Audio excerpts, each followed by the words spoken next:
I'm sitting in a therapist's office and I'm telling her about my relationship. I've been working with her for some time and I'm telling her about the confusion. It's so hard for me to see where we are. I feel like we're so up and down. I'm telling her about how I've started to doubt myself in ways I never did before. I am telling her about this feeling that's growing louder and louder every week. I feel like I'm literally losing my mind. At this time, I'm fresh out of college. I consider myself smart. I have an advanced degree. I'm independent. I'm outspoken. I have my own spiritual framework, my own beliefs, my own way of moving through the world. And I genuinely believed that those things would protect me. I believed at that time that abuse was something that happened to a certain kind of woman, a woman who was passive or a woman that had no options or didn't know better or was just not smart enough to recognize the signs, but not me.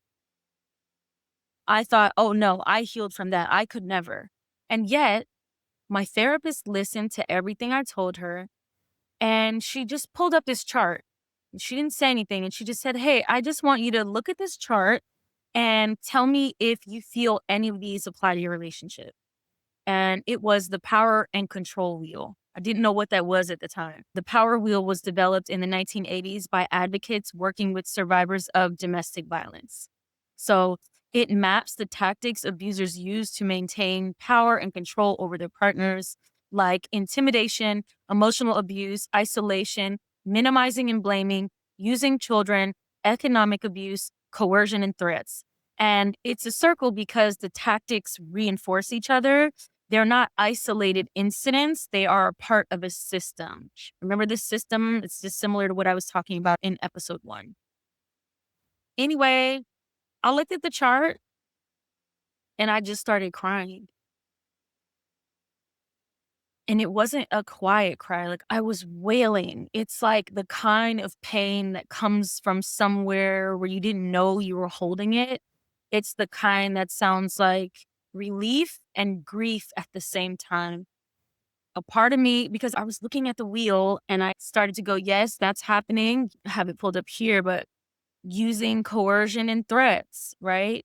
Threats. He would threaten that he would end his life or threaten that he would do something crazy if I ended the relationship.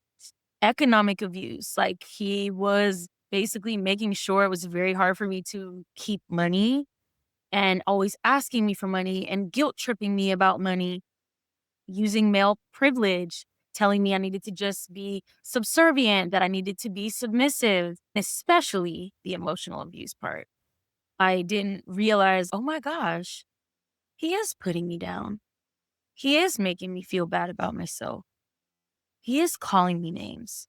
He is telling me I'm crazy. I related to so many parts of the power wheel and it just made me feel relieved in a weird way because I knew I wasn't crazy now. Because I had thought at this point, I was like, I'm losing my mind. I'm going crazy. I just need to fix myself. I just need to meditate more. And it was like the forgetting, the self doubt, the feeling that everything wrong in the relationship was somehow my fault. This man could not take accountability to save his life. It was always my fault. So and then, like all of the things that I was naming, they had names for that. They were on the chart. They had been documented. They had been studied. It had been given this weight and authority by people who had spent decades studying. And I just felt, wow, finally, I'm not losing my mind. Yes, this is exactly what's happening. And then grief and the shame, because I looked at the chart and I recognized myself in most of it. And not just with him, with previous partners too. And I could not believe that I had done so much work on myself, that I was that educated, that independent, and I found myself in that situation.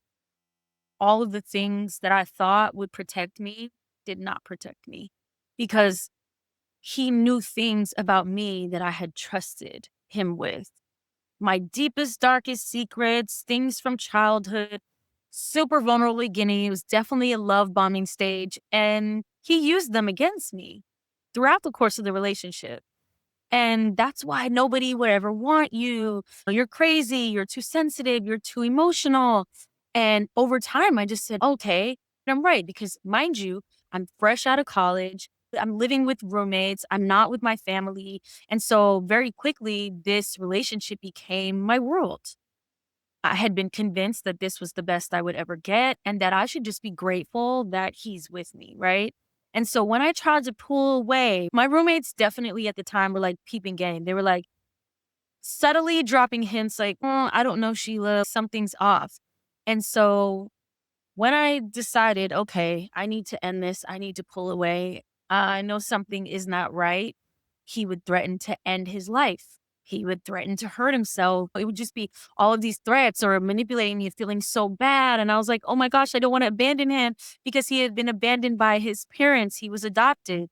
In some of these dynamics, sometimes you can take almost a mothering dynamic. And so leaving feels like leaving a child. And I felt like I would be a terrible person for abandoning a child. You know what I mean? It doesn't make sense. But are you picking up what I'm putting down? This is not two toxic people. This is strategy. And I want to get that because the trap that is here is that, let me say this. What abusers want is that from afar, if people look at the dynamic, they think it's just two people arguing. It's just toxic overall, right? That's what they want because then you can never identify where the harm is and you can't stop it. But again, referencing this book right here, an abuser who threatens to self harm is not in crisis. He is in control and he is using your love against you. He is making your freedom contingent on his stability so that leaving is an act of violence against him instead of an act of survival for you. And that is exactly what was happening in that situation. And also, too, to know I did not leave that day I saw the chart. Knowing doesn't mean you have all the skills and tools for leaving. I want to be clear about that because I think it matters. I want any woman listening to this who knows what's happening to her. If you identify with any of these things, if you identify with anything in episode 1 or anything that I pulled from this book right here, definitely go read the book, but know that you are not alone and that I understand.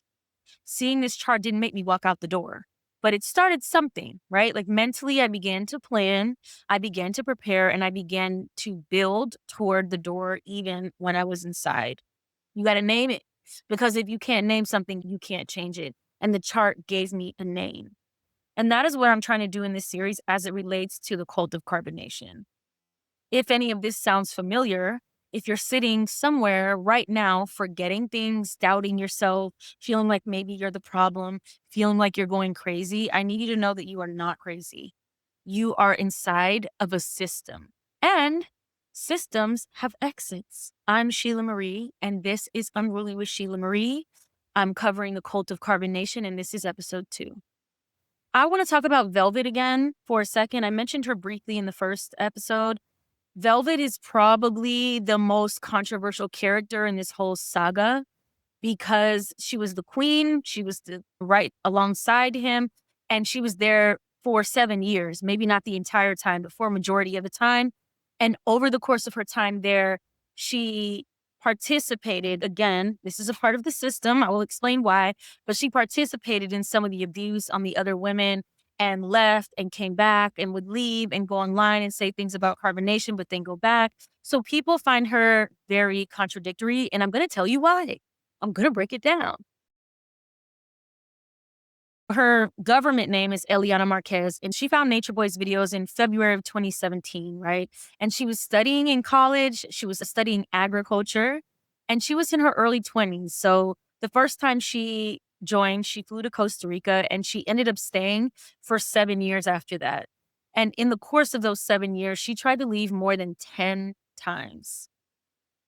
She successfully got out 4 times, each for around 2 to 3 months. And every time she came back, it was not because she wanted to. It was because leaving required something that she no longer had. She said the abuse started in 2018 when she got pregnant with Nature Boy's daughter. Before she was pregnant, he had already started the physical abuse with her. He was strangling her. She said it was like his go-to thing. He would just strangle her. She said he would strangle her until she blacked out. Wind up in Puerto Rico. Fast forward, we wind up in Puerto Rico. And the physical abuse went up a notch. Like him strangling me out has turned into like holding my neck longer, like no oxygen, like hitting me in my face, bust lips, bruise. I'm actually kept away from the tribe and from other people because my face is messed up. And he doesn't want other people to see that because he don't want them to think like he's bad. And then after she gave birth, she said it got worse. Black eyes, busted lips, and he would repeatedly pick her up and slam her on the ground. And every time she tried to leave, her passport was gone, her money was gone, the baby was in the hands of another member, 15 people surrounded her. A whole opening, the gate, because he always puts us in gets houses where there's gates around us so that we can't get out. This whole side of the fence is smashed over. I put my bag on the other side of the fence, go upstairs, get Ellie off the pallet. I got my harness sitting on the stairs. I'm putting my harness on, walking. As I'm walking down the steps, putting my baby in the harness, harnessing her to my bag. No shoes on my feet, one bag, couple snacks, maybe some crackers and some nuts with some water. Walking in the middle of nowhere, don't speak no Spanish. I'm gone. I'm like, fuck all y'all. I take the phone that he gave me, all that. Give me that. That's mine.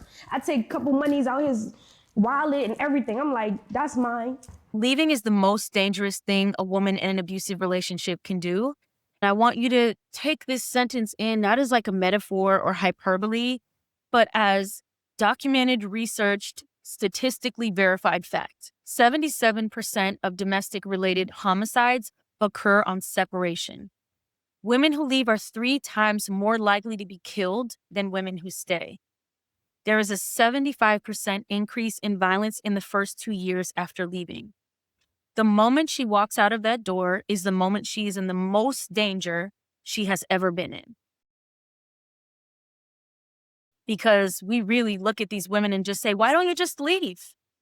Maybe because of Ellie Young. In October of 2024, a 22-year-old woman named Ellie Young was volunteering at a breast cancer awareness walk in Memphis, Tennessee. She was studying to be a doctor. She had recently ended a relationship, and her ex-boyfriend found her in the parking lot and shot her multiple times. Ended her life right there. She did exactly what everyone tells women to do. She left. In 2022, a 30-year-old woman named Madison Wright sent her partner a text message that said, "You're too controlling. I've not been happy for ages. We've had lots of chances to make it work, but I just don't think it is." And her body was found 8 days later in a park covered in branches and shrubs. She left, or she tried to. And even in the case of Justin Fairfax, his wife was planning on divorcing him.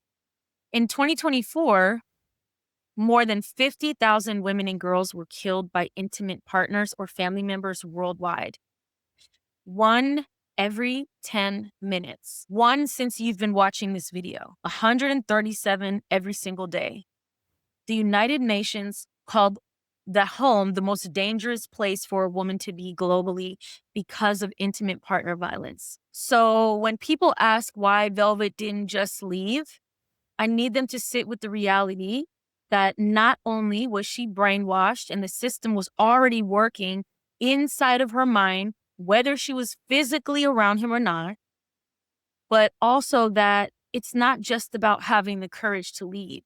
And this was after the fact I started to get my mind back, and get my mind right and get my life together and do some more research, extensive research.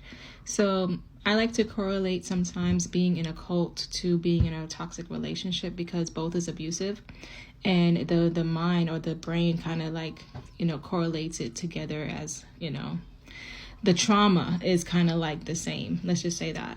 So it takes about 7 attempts on average for a person to leave a abusive relationship. And with cults, it's basically deeper than that. It's more so psychological damage, identity crisis, fear tactics, manipulations involved. So it's very, very hard to leave a cult, especially if you invested all that you are and all that you have into the cult.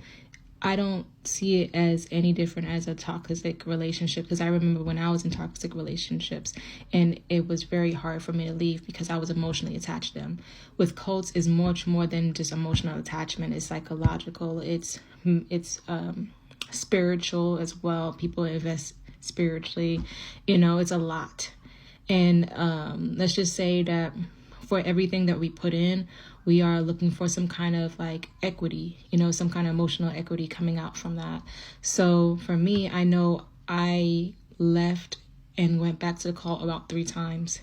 And the queen that you guys saw in the documentary, who was the woman that was queen of carbonation, she probably left back and forth probably like the same amount of times I did, or even more, 5 times maybe.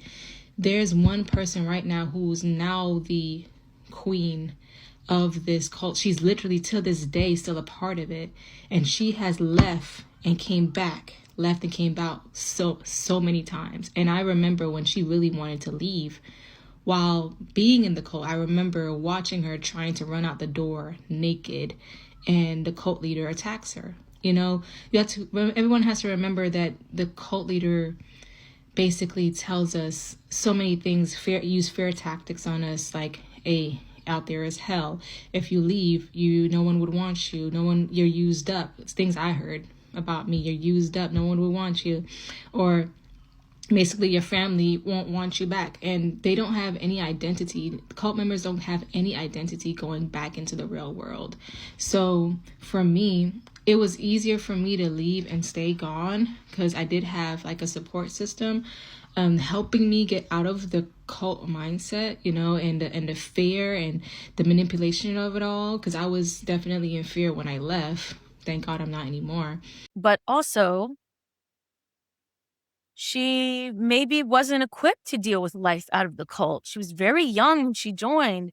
This man had groomed her. He was much older than her. I think age is something that we have to really identify here, that many of the members, Loyal, Velvet, a lot of the members were very young, 19, in their early 20s. You're very young, you're very impressionable. And if you have been groomed to think that this place, let's just go with it, right? Let's just say there was something to be gained about feeling important, right? Being next to the chief.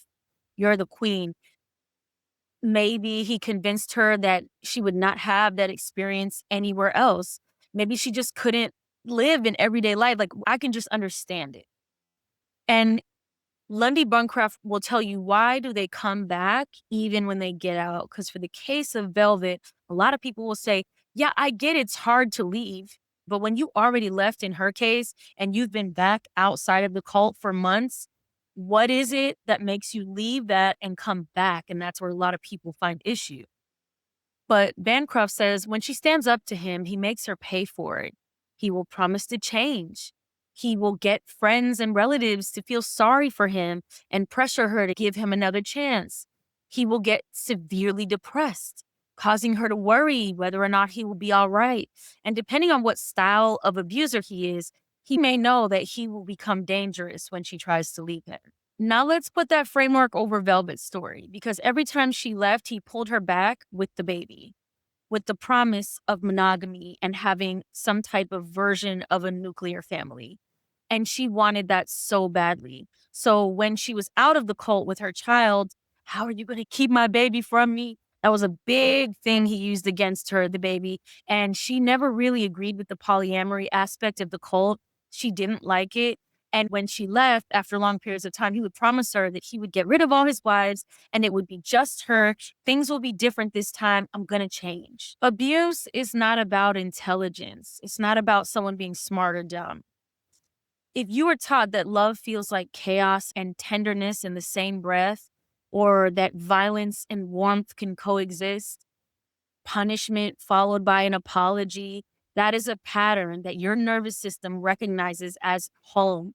And I don't know the inner workings of Eliana's upbringing, but I would be pretty confident to say she was primed to accept this dynamic and to even find romance, excitement, adventure in the idea, the push and pull, leaving, is he gonna chase me? All of that back and forth. Again, we probably haven't been in a cult, me and you watching this. Maybe you have. But if you haven't, but many of us can relate to that back and forth dynamic, that on and off, going back to your ex, when your friend having to sneak in the middle of the night and don't tell your friends because you told your friends you was never going back. And now you're going back. Again, these dynamics are at scale in a cult, but not very different from interpersonal dynamics that we engage in every day. She finally left in November of 2020 and never went back. Thank God. And then after, he posted her intimate videos online without her consent, just like he did to Janae. Moment when everything got darker. Because Nature Boy didn't start out as the Messiah. He started out as a teacher. And this is how the door opens. Not with something evil, not with a sex cult, but with something that sounds like true. Robert J. Lifton, the scholar who spent decades studying thought reform and high control groups, calls this mystical manipulation. It's the moment a leader in a cult stops becoming someone with wisdom and they become someone with divine authority. And that distinction is so important. It cannot be overstated when it comes to Nature Boy. Recognized scary motherfuckers that locked me away and wanted me gone. Indigenous people, they wasn't mad at me. It was a motherfucker that had been infested with white supremacy that was mad at me. And it's always gonna be a war no matter where I go with white supremacy. Because this land is mine. I am God. I am Ka. Because once he is claiming himself as God, the Messiah, he called himself Three God or Baba G or Chief, whatever name he used, he was a divine authority. The bite model completes itself in a way that makes escape feel cosmically impossible.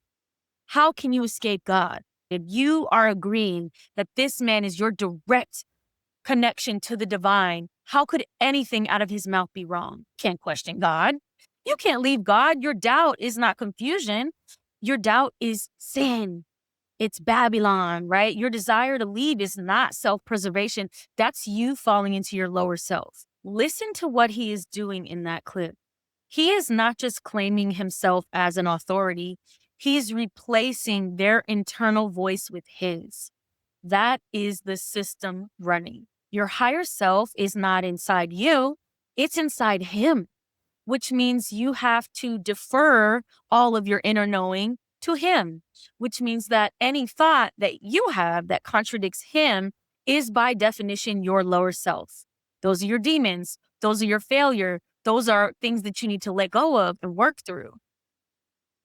This is Lifton's thought reform completed. The machine no longer needs external reinforcement. It just runs on the inside.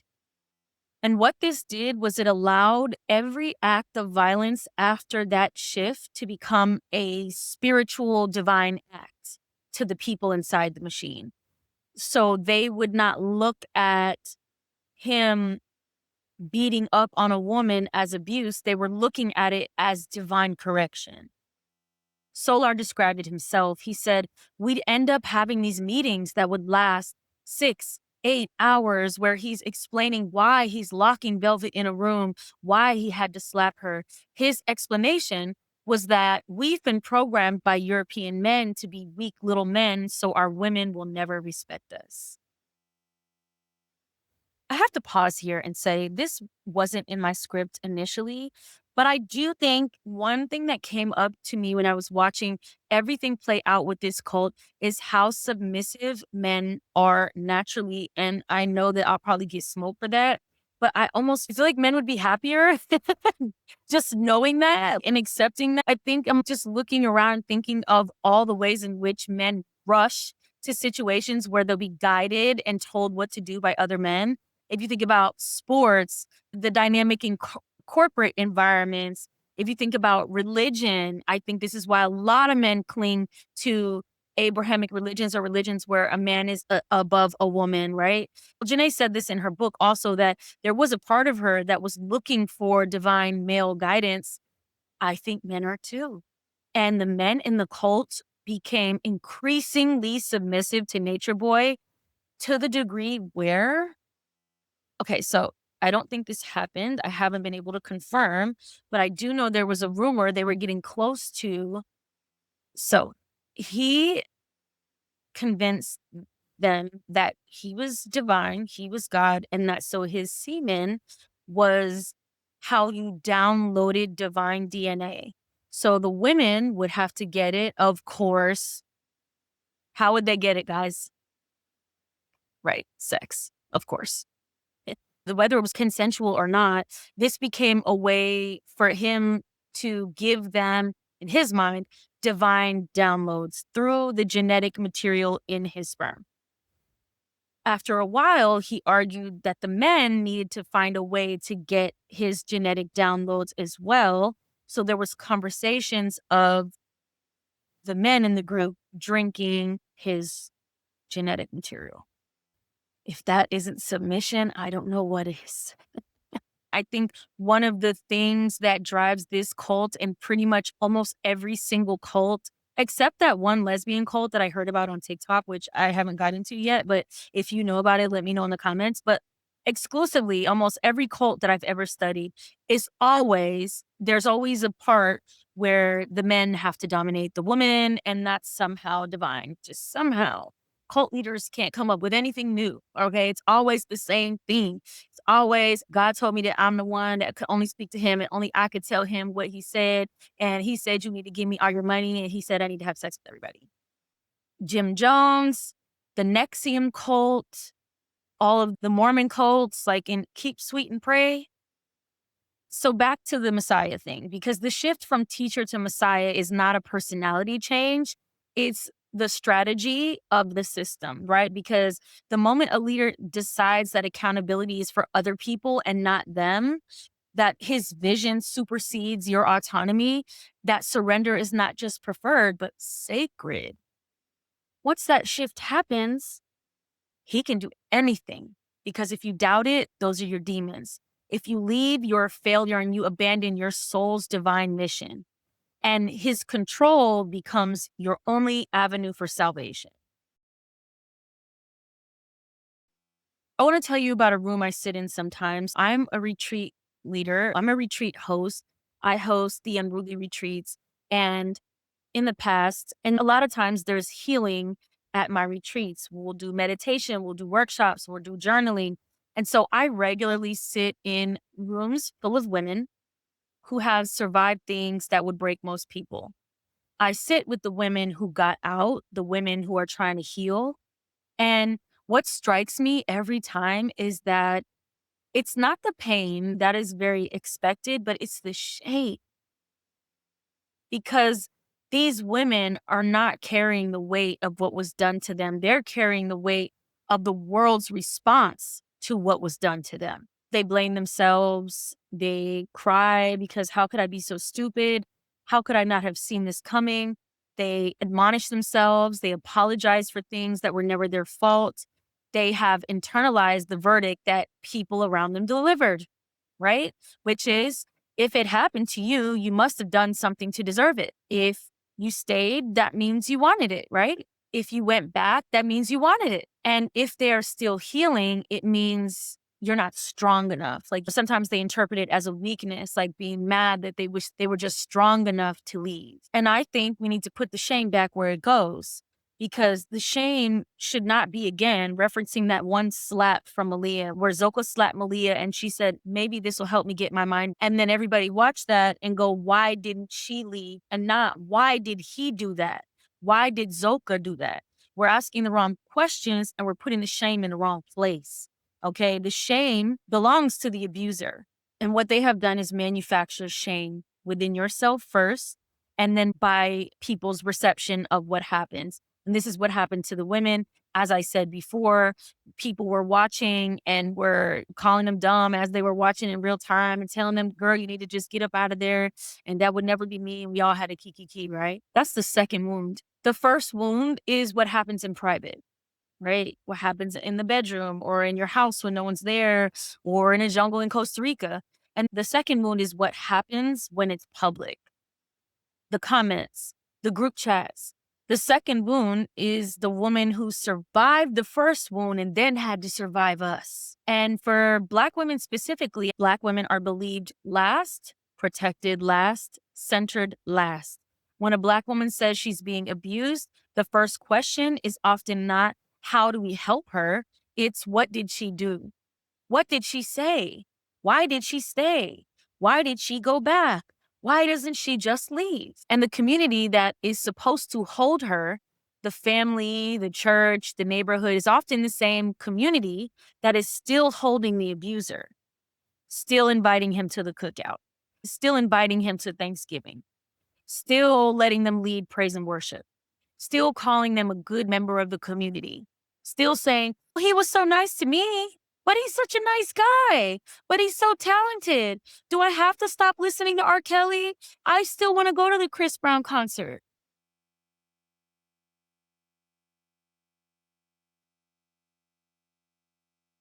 I have sat with women whose abusers are still widely respected in their communities, men who are celebrated publicly, while she can't even say his name out loud without being told that she's lying, without being told she's bitter or she should have kept it in private.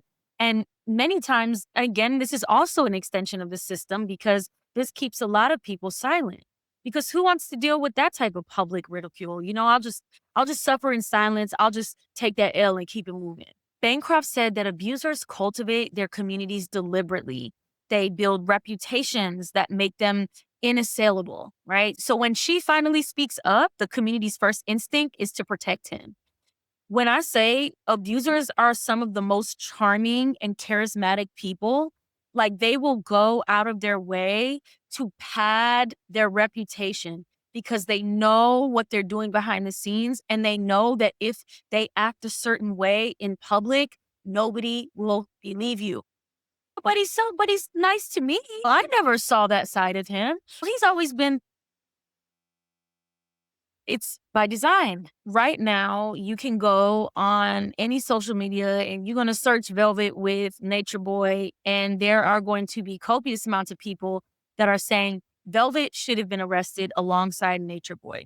Many people are saying she's just as guilty as him. Was she publicly messy? Yes. Did she participate in some of the heinous things that were going on in the cult? Yes. Was there crazy love triangles going back and forth to Solar and then in Nature Boy? Yes. And this is where I feel like coercive control needs to come in the chat because we do not understand coercive control, and that there's an argument to be made that all of their actions as they were being brainwashed, as they were controlled in the way that they didn't have consent. You cannot have consent and coercive control at the same time. Was she acting in her right mind? Was she doing things that she even wanted to be doing? We will never know because there's this myth of the perfect victim. And when it comes to Velvet, people are looking into her personal history to look for reasons to undermine her being a victim or find her guilty in some way. Because a real victim fights back immediately. A real victim leaves the first time. A real victim never goes back. A real victim never loves him. A real victim is consistent. Everything makes sense. A real victim is pure. A real victim makes it easy for us to believe her. And the perfect victim does not exist. She's never existed. She is a standard invented by a culture that is more comfortable with clean narratives than the complicated reality of what coercive control actually does to a human brain. And also, the idea that Velvet should be legally punished alongside Nature Boy is also by his design and is exactly what he would want you to say. It is by design that he had the members abusing each other after a while. He would use them as a proxy for his control. Why? Now you're hypervigilant. You don't know where a slap could come from. Not only is it going to come from him, but it could come from any members of the group. But also, now you start to believe you're guilty. Now he can use your hand to do some of the violence. And now we're both guilty. Now we both did it. Now Nature Boy can sit back and say, you hit her too. By design. Say it with me. By design. He did this on purpose so that he could project some of his own guilt onto the members. It makes you harder to leave. Now you feel guilty. Now you wonder, maybe you're just like him. Now you don't know if you can, right? And then also, too, you can call her whatever you want. You can say whatever she wants about flip-flopping between relationships, and you can talk about, oh, you didn't respect your dad. You can say whatever. None of that deserves being abused and choked out until you black out. None of that erases the fact that she is a victim. We need to really remember that this woman was groomed from when she was young by a man who had more power and more agency than she did. Also, she was one of the women who fought back to Nature Boy. If he hit her, sometimes she would fight back. And so again, this is by design, because why? You're going to watch the clip and you're going to say she's violent too. And this is where the word reactive abuse needs to enter the chat. This is something that is very much misunderstood. Even me, I had a hard time understanding reactive abuse during the Johnny Depp and Amber Heard trial. Because what abusers want is from the outside that it looks like two toxic people so that you can't identify who has the control in the dynamic and who is facilitating the dynamic. They just wanted to look, I'm not getting into it. She keep going back. They going back and forth with each other. I ain't got nothing to do with it. That's what they want. When someone is subjected to prolonged coercive control, when their behavior is regulated, their information is controlled, their thoughts are replaced with someone else's, when their emotions are weaponized against them, they develop responses. These are not healthy, grounded responses. Sometimes they're explosive. Sometimes they're self-destructive. And sometimes from the outside, they look like the problem when they're actually the symptom. An abuser will often deliberately provoke these responses because a woman who is screaming or fighting back or saying things that she doesn't mean is a woman he can point to and say, see, she's crazy. I told you she's the problem. Look what I have to deal with. She started it. And then the audience, the comments, the community, the family will look at her screaming and look at him calm and say she's the problem. And this is the machine's final move, turning the survivor into the villain so that the abuser never has to take accountability for the system that they created. Calling Velvet an abuser for surviving 7 years inside that system is not a hot take. It is the second wound delivered in public. Just to be clear, reactive abuse only exists because the abuse is happening in the first place. So if abuse wasn't happening from Nature Boy, Velvet would not be reactively abusing, right? One creates the other, and I think that is super important for us to understand. And this is why I say I believe women. When we say believe women, we don't say we're going to believe you no matter what the facts of the case present. Believe women means I'm going to start from a place of believing you and then see where the facts takes me. Believing you makes me curious. If I believe you, I go, okay, tell me more. Tell me what happened. Hold on, break it down. Okay, so what day was it? I'm going to be invested. I'm going to investigate it. I'm going to give it some weight. If you start from disbelief, you never explore it with curiosity, and you never really explore the facts. You're just going to go from the jump. I don't believe you. I don't believe you. You're lying. When we say believe women, we don't say believe women who are not, even if they're not telling the truth, even if they're making up a story. No, we say believe women enough to explore the facts of the case. So yeah, I think Velvet's problematic. I'm definitely going to say that. But I think we need to stop asking so much about why did she leave and come back so many times and start asking what were the circumstances that created Velvet's behavior in Carbon Nation. that's all for this video. In my next video, I'm going to be sitting down with Jana Noel. You know her name now. You know what she survived. You know what she did, how she walked into that police station and said his name out loud, how she sat on the witness stand and told the truth about what happened to her that night when she tried to leave.